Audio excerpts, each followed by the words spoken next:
Hello friends, very good evening. How are you all? Hope you all are doing great and you all are doing your reading practice every day. So आज मैं फिर से एक बहुत प्यारी story लेकर आई हूँ। बहुत मज़ेदार स्टोरी है, बहुत छोटी सी स्टोरी है, बहुत सारे वर्ड्स तो नहीं है लेकिन कुछ वर्ड्स हैं, ग्रामर के रूल्स हैं, हिंदी टू इंग्लिश ट्रांसलेशन सीखेंगे। तो आइए देखते हैं आज की स्टोरी में क्या है खास आपके लिए। स्टोरी है, बुक टेढ़ा है क्या? नहीं, ठीक है। Cherries in mud. चेरीज किसे बोलते हैं? जो छोटे छोटे बैर होते हैं ना, चेरीज, उसी को वो बोला जाता है। इन मड, मड यानी कीचड़, ठीक है। जो कीचड़ होता है उसे मड बोलते हैं।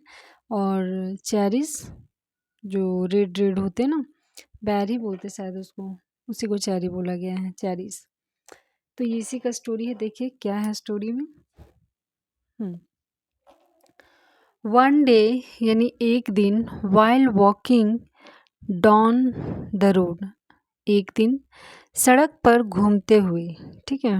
While walking down the road, father said to his son, पिता ने अपने बेटे से कहा, लुक, देखो, a a horse show. Horse show किसे बोला जाता है? घोड़े की नाल को। इज लाइंग यानी पड़ा हुआ है, इन द मड, कहाँ पड़ा हुआ है? कीचड़ में पड़ा हुआ है। देखो, एक घोड़े की नाल कीचड़ में पड़ा हुआ है। पिक इट अप, इसे उठाओ।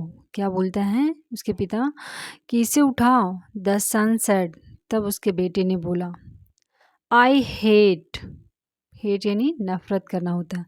आई hate to pick up things from mud, मतलब मैं नफ़रत करता हूँ, मैं नापसंद करता हूँ चीज़ों को, थिंग्स यानी चीज़ें उठाना, फ्रॉम द मड यानी कीचड़ से चीज़ें उठाना मुझे बिल्कुल पसंद नहीं है। The father picked up the horse show, यानी जो पिता था उसने उठाया घोड़े के नाल को, एंड कैप्ट, कीप का सेकेंड फॉर्म है कैप्ट, यानी रख लिया, इन हिज पॉकेट, अपने पॉकेट में उसे रख लिया, ठीक है। पिता ने उसे उठाया और अपने पॉकेट में रख लिया। एक minute,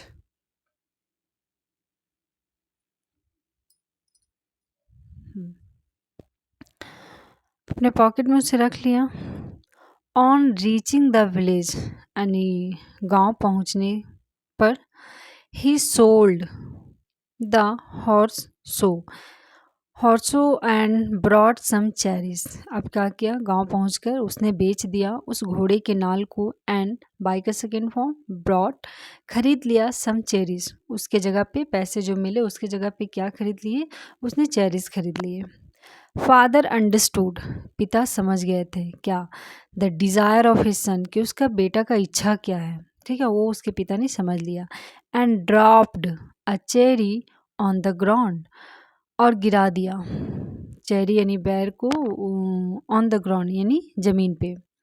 the son picked it up, और तब पिता ने उसे बेटे ने उसे उठा लिया, ठीक है। जब चेरी गिराया तो उसके बेटे ने उसे उठा लिया। वॉश्ड इट, उसे धोया, एंड एट इट अप, और उसे खा लिया। इट का सेकेंड फॉर्म है ईट, एट, इटन, तो एट इट अप, उसे खा गया। देन, तब, फादर सेड टू हिम, पिता ने उससे कहा क्या? समटाइम्स, कभी कभी, even small things cost much, कभी कभी हमें छोटी चीज़ें भी बड़ी रकम दे जाती हैं, है ना। These cherries are here because of that horse show, ये चेरीज यहाँ इसलिए हैं क्योंकि उस हॉर्स यानी घोड़े की नाल की वजह से ये चेरी यहाँ है। That you refuse to pick up, जिसे तुमने रिफ्यूज़ कर दिया था, इनकार कर दिया था उठाने से, to pick up from the mud, कहाँ? कीचड़ से। द सन अंडरस्टूड, उसके बेटे ने समझ गया, वॉट हिज फादर मीन्ड, कि उसका पिता का क्या मतलब था, क्या कहना चाहते थे। बेटे ने समझ गया कि आखिर मेरे पिता मुझसे क्या कहना चाहते थे। स्टार्टिंग में उसने जब कीचड़ में घोड़े की नाल को देखा तो उसे उठाने से इनकार कर दिया। जब वही घोड़े की नाल बेचकर पैसा लाकर और उसके जगह पे चेरी खरीदा गया तो फिर वो उसे, उसके पिता ने जानबूझ के उसको नीचे गिराया और उसने उसे उठा लिया। तो उसे वैल्यू समझा रहे थे। तो देखिए moral of the story, little things cost much. कभी कभी छोटी चीज़ों का भी कीमत बहुत ज़्यादा होती है ना। तो हर एक चीज़ की वैल्यू हमें समझनी चाहिए। तो ये रही story. I hope you like this story. बहुत छोटी सी बहुत प्यारी सी स्टोरी थी। Thank you so much guys, please support me please.